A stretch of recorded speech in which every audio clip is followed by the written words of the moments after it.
The wild card round is over, and now it's time for the divisional, and we have some awesome matchups this weekend. Last video, we did our full playoff predictions, and you know, I could have did better. I do want to quickly recap some of the games from last weekend before we get into our divisional predictions. First game of the weekend was the 49ers in Seattle. Just like everyone expected, the 49ers kind of ran away with this one, but I will give some credit to Seattle where it's due. They hung around in the first 2.5 quarters or so, and honestly, they looked pretty good, and then it kind of all fell apart after a couple of bad turnovers, and San Francisco just went off on them after that. DK Metcalf struggled in the regular season against San Francisco, but he finally was able to make some plays in the playoff game. And shout out to Geno Smith for playing about as good as you could against that defense. I don't know what the future holds for them. I don't know what Geno Smith's plans are, but whatever it is, this season was fantastic for that franchise. Moving on from Russell Wilson, getting a top 5 pick and making the playoffs all in the same season. W. The next game was the Chargers versus Jags, and oh my goodness, first of all, I didn't end up going to that game, and I might regret that for the rest of my life. That was one of the best games you'll ever see in terms of a dramatic comeback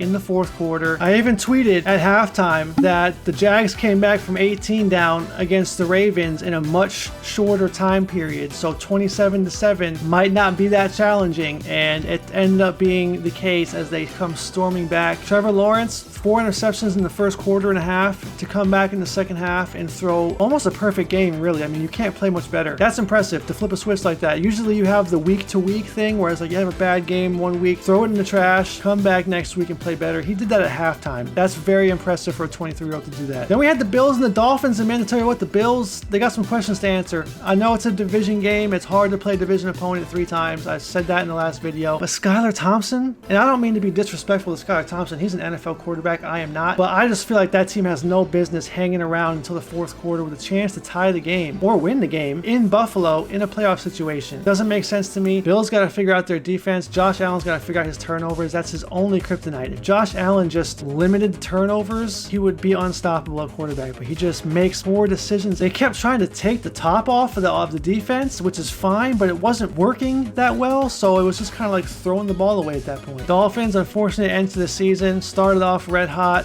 injuries. Apparently they say Tua's going to start for them next season. I feel like he's one more bad hit away from being that's it. So we'll see what they do. It looks like it's a risk they're willing to take, and we'll see if it pays off. Next we had the Giants and the Vikings, and God damn it, I knew it. I knew I shouldn't trust the Vikings. I said, you know, they're playing at home. It's the first game. They can win this one. Damn it, man. I can't. You can't even blame Kirk Cousins for this one. Kirk Cousins, I thought, was really solid. They didn't make any mistakes until that 1 4th down play where he just checked it down. Listen, it is what it is. He decided, I guess, that a check down to Hawkinson and try to break that tackle is more efficient than a 50-50 ball to a double team Justin Jefferson. I don't know if I can knock him for that. That defense is abysmal, and you know what? Daniel Jones, finally, man. Daniel Jones is finally here. I've been pulling for this man since he got drafted, and I was so happy to see him succeeding and playing well, and honestly, having arguably the best quarterback performance overall of the whole weekend. Who would have thought? Not me. Now we have another divisional matchup here that didn't go very well for the home team. The Bengals are really struggling now. Tyler Huntley is a solid replacement for Lamar Jackson. He's nowhere near as good, but he's in the offense that they run there. Tyler Huntley can win you some games now, and they showed up, and honestly, they should have won that game. The Bengals are extraordinarily lucky. That was an incredible play on the goal line by Logan Wilson, and then Sam Hubbard picking it up and taking it 98 yards. Reminded me of James Harrison in the Super Bowl. But you can't play like that against the Bills, man. Ravens, busy offseason, man. I don't know if they're going to do with this Lamar Jackson thing. I don't know if Lamar Jackson's going to get it fully guaranteed from anybody, to be honest with you, but I will say offering him less guaranteed money than Kyler Murray and Russell Wilson, extremely questionable. Also, if they're not the first team on the phone for DeAndre Hopkins, they're an unserious franchise. Now we got Monday Night Football, man, and this was the one game. Oh, man, this destroyed my bracket. I tried to take a chance and be risky and be the only person that was picking the Buccaneers to do anything in the playoffs, and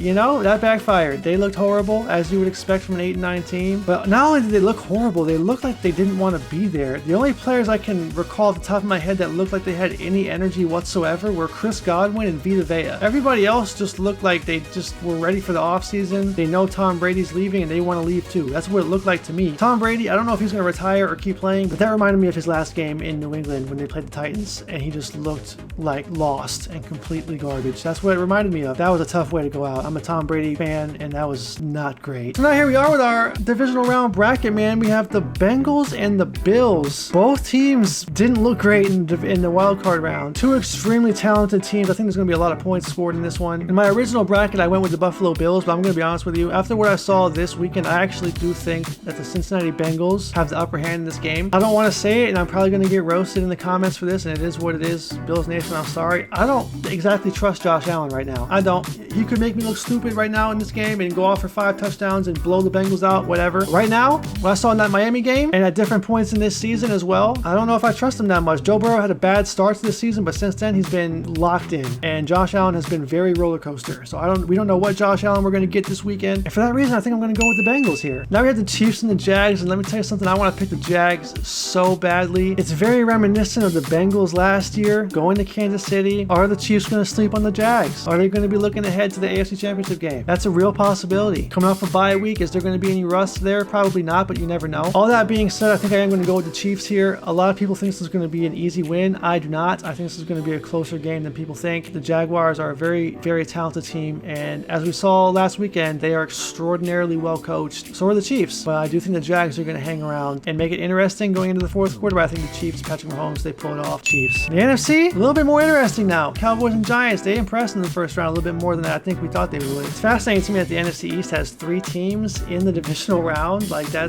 they were the worst division in the entire league like 2 seasons ago. And now here we are. Cowboys offense looked really good against the Buccaneers, but the Buccaneers defense isn't that great. 49ers, man, they're so good. They're so talented, but here's the thing. I don't have the numbers in front of me, so I could be wrong. I don't think Brock Purdy has faced a defense higher than 20th ranked this season. Maybe 1. So the Cowboys are going to be the best defense that he has played against. Does his magic come to an end now? I mean, who knows? I think when you play with Kyle Shanahan's scheme, you're going to be good no matter what, but he's going to be under some duress from Micah Parsons and those boys on defense. 49ers at home, I am going to stick with that pick, but I think the Cowboys are different this year than they have been in the past. Maybe it'll be different. Maybe they'll get to the conference championship game this year because of that. Who knows? I'm going with the 49ers though. Now we have the Giants and the Eagles. Eagles fans, I'm so sorry. Oh God, here we go. I'm so sorry, man, but I think I'm going to go with the Giants, and this logic might be tragic, but this is what it is. Giants got their cheeks ran by the Eagles in the first game, but in the last week of the season, they played them pretty tight with Davis Webb at quarterback. But my real reasoning is, in my lifetime, for some reason, when the New York Giants get to the playoffs, they don't get to the playoffs often, but when they do, they win. It's so weird. I don't get it. I don't know why they upset teams every single damn time they get to the playoffs. Their quarterbacks elevate and they win games. I'm picking the Giants. Why are you the way that you are? Honestly, every time I try to do something fun or exciting, you make it not that way. And there you have it, boys. We're going to have the Chiefs playing the Bengals and the 49ers playing the damn Giants. Let me know what you guys think in the comments down below. I'm sure there's going to be some strong opinions down there. I'm sorry if I hurt anyone's feelings, man. I got to make the picks entertaining. I can't just pick the top seeds every time. Let's see how wrong I am this week. If you guys enjoyed that and you missed the full playoff predictions last week, you click right here, check it out. We'll catch you guys in the next one. Peace.